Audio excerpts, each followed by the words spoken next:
Hello, dear students. Good morning, all of you, and welcome to my YouTube channel All Exam Approach.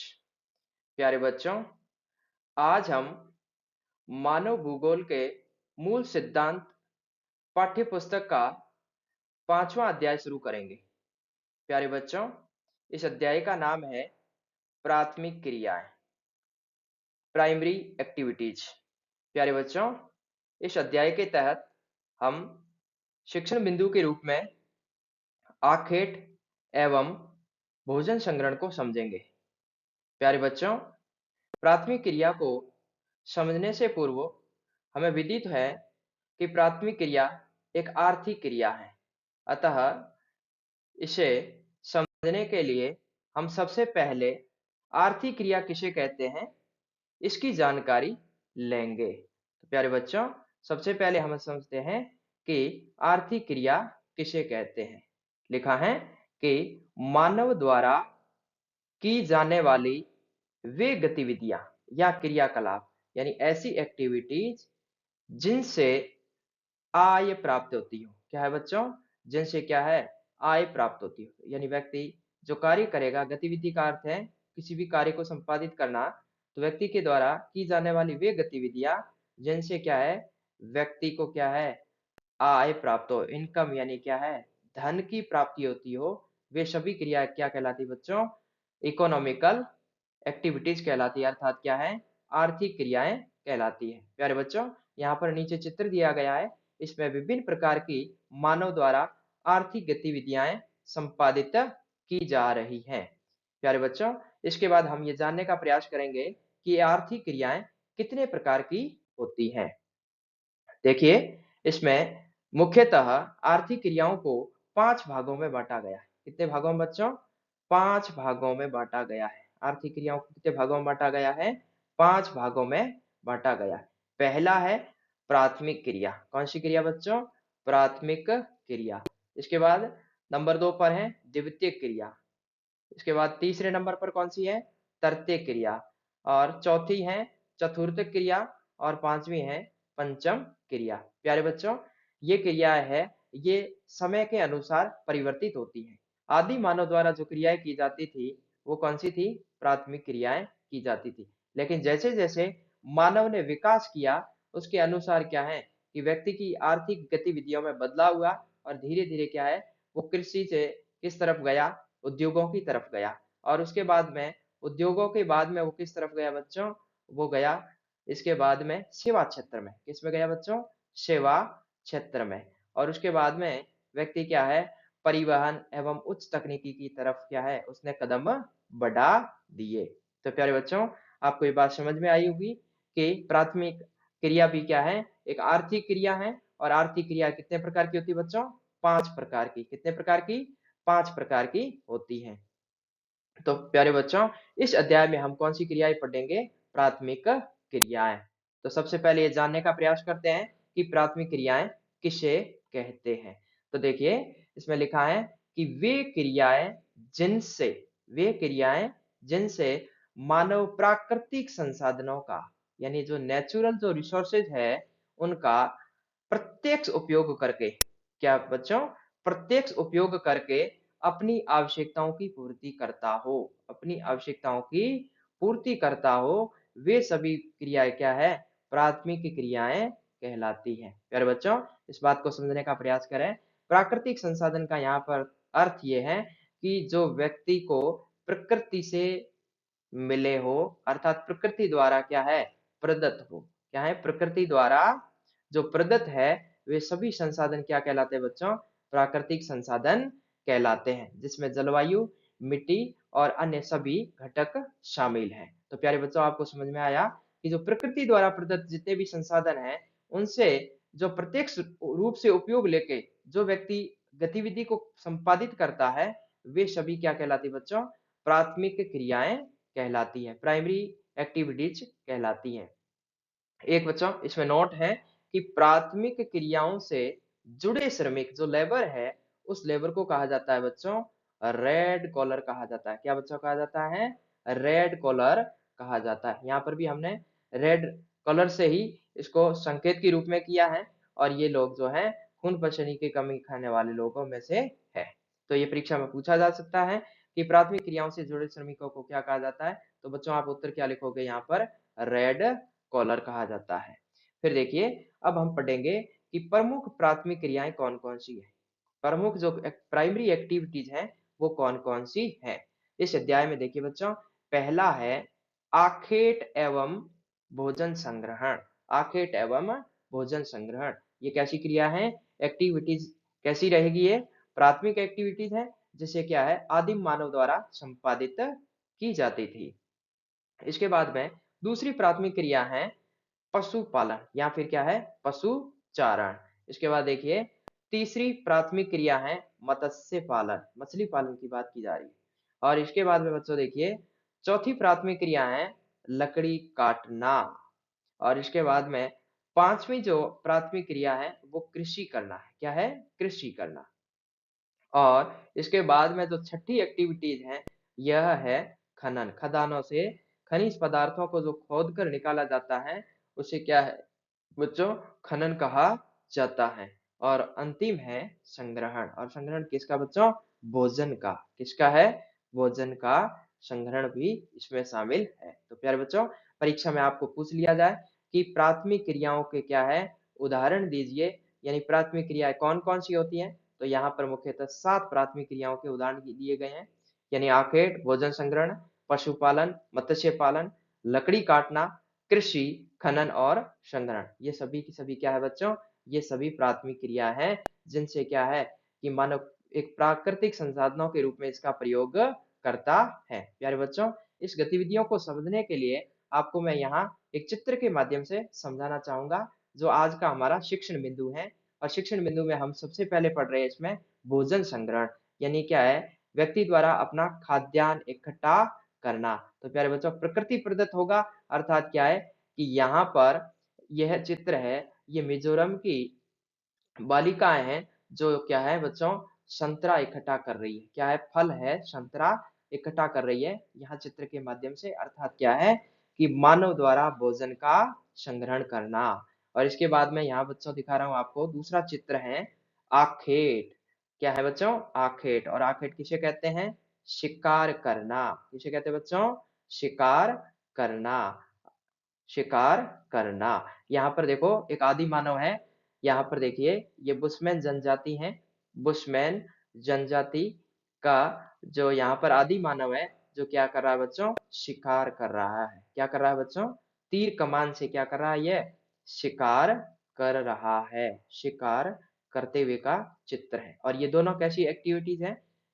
देखिए बच्चों, भोजन संग्रहण करना और इसके साथ में क्या है, आखेट, दोनों ही कैसी गतिविधि हैं? प्राथमिक गतिविधि या फिर प्राथमिक क्रियाकलाप है। इसके बाद देखिए, सबसे पहले हम इसमें पढ़ना चाहेंगे कि ये आखेट एवं भोजन संग्रहण की विशेषताएं क्या-क्या है। तो बच्चों देखिएगा, लिखा है कि मानव द्वारा आदिम का, यानी क्या है, प्राचीन समय में की जाने वाली की जाने वाली ज्ञात क्रियाओं में शिकार करना, यानी आखेट, शिकार करना एवं एवं कंदमूल संग्रहित करना प्राथमिक क्रियाएं थी। यानी क्या है बच्चों, इस पूरी लाइन का भावार्थ ये है कि मानव द्वारा प्राचीन काल में जो प्राथमिक क्रियाएं की जाती थी वो क्या है, उसमें सबसे पहला किसका नाम आता है? आखेट। और इसके अलावा क्या है, वो भोजन संग्रहण करता था, यानी क्या है, कंदमूल इकट्ठा करता था। परीक्षा में पूछ लिया जाए मानव द्वारा की जाने वाली प्राचीनतम ज्ञात क्रिया कौन सी है, तो आखेट एवं भोजन संग्रहण है। इसके बाद देखिए बच्चों, अगला बिंदु है कि वर्तमान में प्राथमिक क्रियाएं अभावग्रस्त क्षेत्रों जैसे अति उष्ण व अति शीतलन क्षेत्रों में की जाती हैं। प्यारे बच्चों, इस लाइन का अर्थ ये हुआ कि वर्तमान समय में ये जो प्राथमिक क्रिया है, ये केवल और केवल कहाँ की जाती है बच्चों? अभावग्रस्त क्षेत्रों में। कहाँ पर की जाती हैं? अभावग्रस्त क्षेत्रों में की जाती है। अभावग्रस्त का अर्थ है समस्याग्रस्त, जहां पर क्या है कि मानव जीवन सामान्यतः जीना क्या है, आसान नहीं हो। और ऐसा आसान नहीं होने वाले स्थान कौन से बच्चों? यहाँ पर लिखा है अति उष्ण। क्या लिखा है बच्चों? अति उष्ण। अति उष्ण का अर्थ है अत्यधिक गर्म क्षेत्र, जहां पर क्या है, तापमान बहुत अधिक हो। तापमान क्या है बच्चों? बहुत अधिक होता है, उसे क्या कहते हैं? अति उष्ण क्षेत्र। और दूसरा लिखा है अति शीतलन। अति शीतलन। शीतल का अर्थ क्या होता है बच्चों? ठंडा। क्या होता है बच्चों? ठंडा। और जब अति शीतलन होगा अर्थात क्या है कि वहां पर क्या है, टेम्परेचर बहुत कम होगा, ठंड बहुत ज्यादा होगी। तो प्यारे बच्चों, जहां पर अधिक गर्मी है वहां पर भी मानव नहीं रह सकता, और जहां पर बहुत कम गर्मी अर्थात क्या है, बहुत ठंडी है, वहां पर भी मानव नहीं रह सकता। अर्थात प्राथमिक क्रियाएं वर्तमान में कहाँ है? अभावग्रस्त क्षेत्रों में की जाती हैं, विकसित क्षेत्रों में नहीं की जाती हैं। अगली विशेषता देखिए बच्चों कि प्राथमिक क्रियाओं में पूंजी की कम आवश्यकता होती है। यानी क्या है, इसमें जो बजट है, धन की मात्रा है, ऐसी एक्टिविटी शुरू करने के लिए क्या है, पैसों की आवश्यकता बहुत कम पड़ती है, अर्थात पूंजी की आवश्यकता बहुत कम पड़ती है। क्यों? क्योंकि ये किससे प्रदत्त है, किस पर आधारित है? ये प्रकृति पर आधारित है, अर्थात प्राकृतिक संसाधनों पर आधारित है। किस पर आधारित है बच्चों? यह प्राकृतिक संसाधनों पर आधारित है। किस पर आधारित है? प्राकृतिक संसाधनों पर आधारित है। इसके बाद देखिए बच्चों, इस प्रकार की क्रियाएं कौन सी? यानी प्राथमिक क्रियाओं में प्रति व्यक्ति आय, प्रति व्यक्ति आय अर्थात आय का यहाँ पर अर्थ उत्पादन से लिया गया है। यानी क्या है कि प्रति व्यक्ति उत्पादन है वो क्या है, कम होता है। यानी प्रत्येक व्यक्ति के हिस्से में जो प्रोडक्ट है वो कम आता है, तथा भोजन अधिशेष नहीं रहता है। भोजन अधिशेष नहीं रहता अर्थात क्या है कि व्यक्ति दिन भर में उतना ही संग्रहण कर पाता है जितना क्या है, स्वयं के उपयोग में ले लेता है। अधिशेष का अर्थ क्या है? जहां पर कुछ भी नहीं बचता हो। यानी क्या है कि यहाँ पर इतना ही खाना इकट्ठा कर पाते हैं जिनसे क्या है, दिन भर का क्या है, जीवन निर्वाह हो सके। इसके बाद देखिए बच्चों, अब हम पढ़ेंगे बहुत ही महत्वपूर्ण बिंदु कि आखेट एवं भोजन संग्रहण कौन कौन से? आखेट एवं भोजन संग्रहण के प्रमुख वैश्विक क्षेत्र, यानी विश्व के वे कौन से क्षेत्र हैं जहां पर क्या है, वर्तमान में आखेट एवं भोजन संग्रहण किया जाता है। तो प्यारे बच्चों, हम क्या है, एक मानचित्र के माध्यम से इसे समझने का प्रयास करेंगे। तो कौन कौन से क्षेत्र है बच्चों? सबसे पहले हमने ये पढ़ा था कि जो भोजन संग्रहण एवं आखेट के जो क्षेत्र है, इन क्षेत्रों को दो भागों में बांटा गया। कितने भागों में बांटा गया बच्चों? इसे दो भागों में बांटा गया है। पहला है उच्च अक्षांश क्षेत्र। कैसे क्षेत्र बच्चों? उच्च अक्षांश वाले क्षेत्र। उच्च अक्षांश वाले क्षेत्र। और दूसरे कौन से बच्चों? निम्न अक्षांश वाले क्षेत्र। कैसे बच्चों? निम्न अक्षांश वाले क्षेत्र। तो सबसे पहले हम ये समझने का प्रयास करेंगे कि उच्च अक्षांश और निम्न अक्षांश क्या होता है। तो प्यारे बच्चों, उच्च अक्षांश का अर्थ ये होता है कि ध्रुवीय क्षेत्र। कौन सा क्षेत्र बच्चों? ध्रुवीय क्षेत्र है, यानी 90 डिग्री अक्षांशीय क्षेत्र वो क्या कहलाता है? उच्च अक्षांश क्षेत्र कहलाता है। और निम्न अक्षांश का अर्थ यहाँ पर है विषुवत रेखा के आसपास वाला क्षेत्र। कहाँ पर बच्चों? विषुवत रेखा के आसपास वाला क्षेत्र, या फिर इसे ऐसा कहा जा सकता है कि कर्क रेखा एवं मकर रेखा के मध्य। कौन सी? कर्क रेखा एवं मकर रेखा के मध्य वाला जो क्षेत्र है वो क्या कहलाता है बच्चों? निम्न अक्षांशीय क्षेत्र कहलाता है। तो प्यारे बच्चों, सबसे पहले मैं आपको यहाँ पर मानचित्र के माध्यम से बताना चाहूंगा कि इसमें कर्क रेखा कहाँ है, मकर रेखा कहाँ है, भूमध्य रेखा कहाँ है और ध्रुव कहाँ है। तो सबसे पहले बच्चों आपको बताऊं कि यहाँ पर 0 डिग्री अक्षांश है। कहाँ पर? ये वाली जो रेखा है बच्चों, ये वाली कौन सी है? 0 डिग्री अक्षांश है। कौन सी है बच्चों?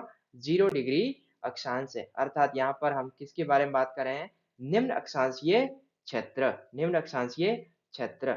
और इसके बाद में यहाँ पर देखिए बच्चों, ये वाली जो रेखा है यहाँ पर ये कितनी है? 23.5 डिग्री उत्तरी अक्षांश। क्या है बच्चों? 23.5 डिग्री उत्तरी अक्षांश। और ठीक इसके नीचे देखिए बच्चों, यहाँ पर है ये जो रेखा है, ये मकर रेखा है, जो कितनी है? 23.5 डिग्री दक्षिणी अक्षांश।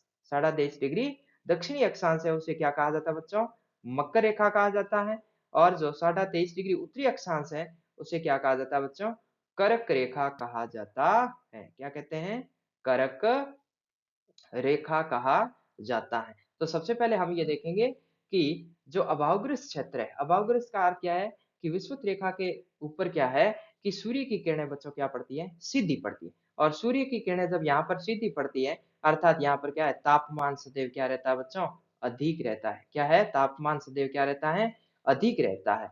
और इसके अलावा देखिए, इसमें दूसरा जो है उच्च अक्षांश, उच्च अक्षांश का अर्थ क्या है? ध्रुवीय क्षेत्र। यानी यहाँ पर जो है ये ध्रुवीय क्षेत्र है, यानी क्या है, ये कौन सा है? नॉर्थ पोल है। कौन सा है बच्चों? North pole. नॉर्थ पोल का अर्थ क्या है बच्चों? उत्तरी ध्रुव है। कौन सा है? यहाँ पर है बच्चों उत्तरी ध्रुव। कौन सा है? उत्तरी ध्रुव है। कौन सा है बच्चों? उत्तरी ध्रुव है। और इसके बाद में देखिए बच्चों, ये वाला जो क्षेत्र है ये कौन सा ध्रुव है? ये दक्षिणी ध्रुव है। कौन सा है? दक्षिणी ध्रुव।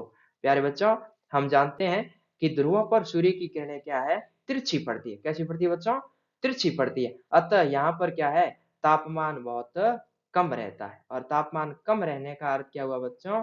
कि यहाँ पर है जो बर्फ वाला क्षेत्र है। कैसा है बच्चों? बर्फ वाला क्षेत्र है। अर्थात इसको क्या कहा गया है? अति शीतलन क्षेत्र। कैसा है बच्चों? अति शीतलन क्षेत्र। अति शीतलन यानी बहुत ही ठंडा क्षेत्र होना।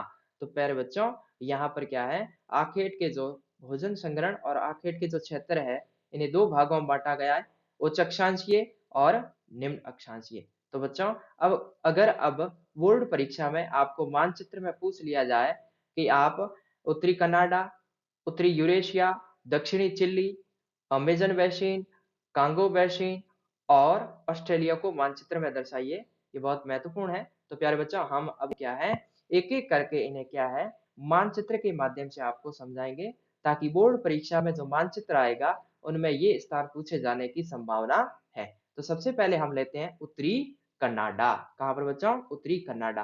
ध्यान रहे, कनाडा जो देश है वो कौन से महाद्वीप में है? उत्तरी अमेरिका। कौन से महाद्वीप में है? उत्तरी अमेरिका। और जो उत्तरी अमेरिका में है और यहाँ पर देश है, कनाडा देश यहाँ पर है बच्चों। यहाँ पर परीक्षा में पूछा जाए कनाडा, तो उत्तरी अमेरिका के उत्तर। और फिर इसमें लिखा हुआ है कि इसमें कौन सा क्षेत्र है? कनाडा का भी उत्तर। तो कनाडा का उत्तर ये क्षेत्र है जो ये ब्लैक ब्लैक शेडिंग कर रखी है, ये वो क्षेत्र है जहां पर क्या है बच्चों? आखेट एवं क्या है, भोजन संग्रहण की गतिविधि की जाती है। ये क्या है बच्चों? उत्तरी कनाडा है। ये क्या है बच्चों? उत्तरी कनाडा है। इसके बाद में दूसरा क्षेत्र पूछा है। इसमें देखिए कौन सा क्षेत्र है जहां पर प्राथमिक क्रिया यानी क्या आखेट किया जाता है? वो है उत्तरी यूरेशिया। यूरेशिया यूरेशिया है, ये शब्द देखो दो शब्दों से मिला हुआ है। कौन कौन से बच्चों? एक तो है यूरोप। कौन सा बच्चों? यूरोप। और साथ में कौन सा है? एशिया। यूरोप और एशिया यानी क्या है? यूरोप और एशिया दोनों मिलकर क्या बनता है? यूरेशिया। और इसमें भी कौन सा क्षेत्र? उत्तरी क्षेत्र। तो प्यारे बच्चों, यहाँ पर यूरोप है, यहाँ पर क्या है बच्चों? यहाँ पर देखिए ये क्षेत्र है, ये कौन सा है? यूरोप है। और जो इसके जस्ट पास वाला ये कौन सा है? एशिया है। जब ये दोनों मिलेंगे तो क्या बनता है बच्चों? यूरेशिया। क्या बनता है? यूरेशिया। और यूरेशिया में कौन सा? उत्तर। उत्तर हमेशा किस तरफ बच्चों? ऊपर की तरफ। अर्थात ये जो ब्लैक शेडिंग किया हुआ क्षेत्र है, ये कौन सा है?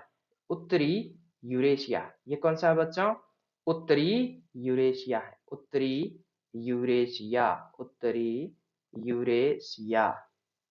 तो प्यारे बच्चों, ये कौन सा क्षेत्र है? उत्तरी यूरेशिया का। इसके बाद में मानचित्र में कौन सा क्षेत्र आपको दर्शाना है? दक्षिणी चिली। कौन सा बच्चों? दक्षिणी चिली। नाम दक्षिणी है, अर्थात कौन से महाद्वीप में? ये दक्षिणी अमेरिका में है। कहाँ पर है ये? दक्षिणी अमेरिका में स्थित है। यहाँ पर देखो बच्चों, सबसे पहले हम महाद्वीप को कॉट करेंगे, ये दक्षिणी अमेरिका है। और यहाँ वाला जो क्षेत्र है ये लंबा सा, ये क्षेत्र कौन से देश का है? ये चिली देश है। कौन सा है बच्चों? ये देश है चिली। और चिली देश का भी कौन सा हिस्सा? दक्षिणी हिस्सा। कौन सा? जो दक्षिणी हिस्सा है, यहाँ पर क्या है? आर्थिक क्रियाएं हैं, जो प्राथमिक क्रियाएं हैं, यहाँ पर आखेट एवं क्या है? भोजन संग्रहण किया जाता है। परीक्षा पूछा जाए चिली, तो ध्यान रखना बच्चों कि जो दक्षिणी अमेरिका महाद्वीप का जो दक्षिणी हिस्सा है, यहाँ पर कौन सा देश है? चिली देश है। अगला देखिए कौन सा स्थान है, अमेज़न बेसिन। कौन सा बच्चों? Amazon basin. ये देखिए, ये अमेज़न बेसिन का जो क्षेत्र है, ये विश्व की सबसे बड़ी नदी, अमेज़न नदी का जो मैदानी क्षेत्र है, उसको दर्शाया गया है। और ये कहाँ पर है? ये दक्षिणी अमेरिका के हार्ट में, यहाँ पर क्षेत्र कौन-सा है? अमेज़न बेसिन है। कौन सा है बच्चों? यहाँ पर है, ये है अमेज़न बेसिन। ये क्या है बच्चों?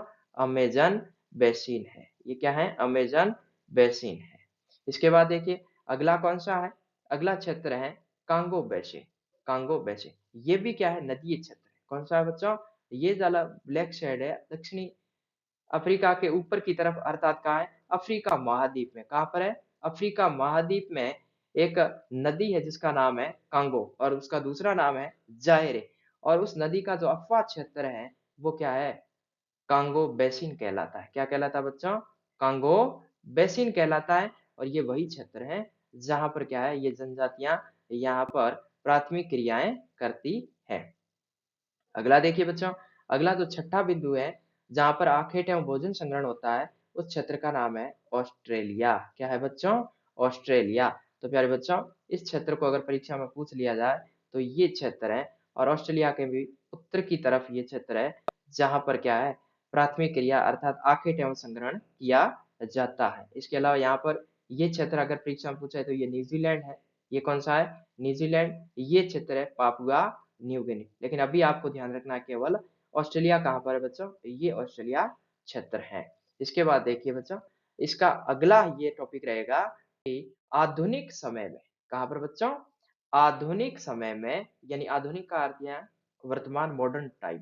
वर्तमान का जो जो मॉडर्न टाइम है, इस समय में जो भोजन संग्रहण है, इसके कार्यों का क्या हो रहा है बच्चों? व्यापारीकरण। क्या हो रहा है बच्चों? व्यापारीकरण। पहले क्या होता था कि जो भोजन संग्रहण है, वो किसके लिए किया जाता था? अपनी उदर पूर्ति के लिए। किसके लिए किया जाता था? उदर पूर्ति, यानी क्या है? भोजन के लिए ही किया जाता था, स्वयं के खाने के लिए किया जाता था। लेकिन वर्तमान में क्या है? इसका व्यापारीकरण हो गया। क्या हो गया बच्चों? व्यापारीकरण। व्यापारीकरण का अर्थ यहाँ कि जो वस्तुएं आखेट एवं क्या है? जो संग्रहण किया जाता है, इनका क्या है? मार्केट में इसको क्या कर दिया जाता है? बेचा जाता है। यानी व्यापारीकरण, यानी व्यापार किया जाता है। किन-किन चीज़ों का किया जाता है? देखिए, सबसे पहले लिखा है कि एक सामान्य पौधे के विभिन्न भागों का उपयोग अलग-अलग उद्देश्यों व आवश्यकताओं की पूर्ति करने के लिए किया जाता है। यानी इनका कहने का मतलब है कि एक ही पौधे के अलग-अलग जो भाग हैं, उन सभी का उपयोग है, वो अलग-अलग उद्देश्य और आवश्यकताओं की पूर्ति के लिए किया जाता है। अर्थात क्या है? पत्ते का अलग उपयोग होगा, तने का अलग उपयोग होगा, टहनी का अलग उपयोग होगा, उसकी छाल का अलग उपयोग होगा, उसके फूल का अलग उपयोग होगा, उसके फल का अलग उपयोग होगा। अर्थात उद्देश्यों और आवश्यकताओं के अनुसार इसके अलग-अलग उपयोग होते हैं। तो प्यारे बच्चों, सबसे पहले लिखा है इसमें कि जो कीमती पौधे हैं, उनकी पत्तियों और छाल, इनसे पत्तियों एवं छाल से क्या बनाई जाती है बच्चों? औषधियाँ। क्या बनाई जाती हैं? औषधियाँ। औषधि का अर्थ क्या होता है बच्चों? दवाइयाँ। क्या बनाई जाती है? मेडिसिन बनाई जाती है। मेडिसिन बनाई जाती है आयुर्वेदिक। और इसे क्या बाजार में बेचा जाता है। क्या है? बाजार में बेचा। और बेचना ही क्या कहलाता है बच्चों? व्यापारीकरण कहलाता है।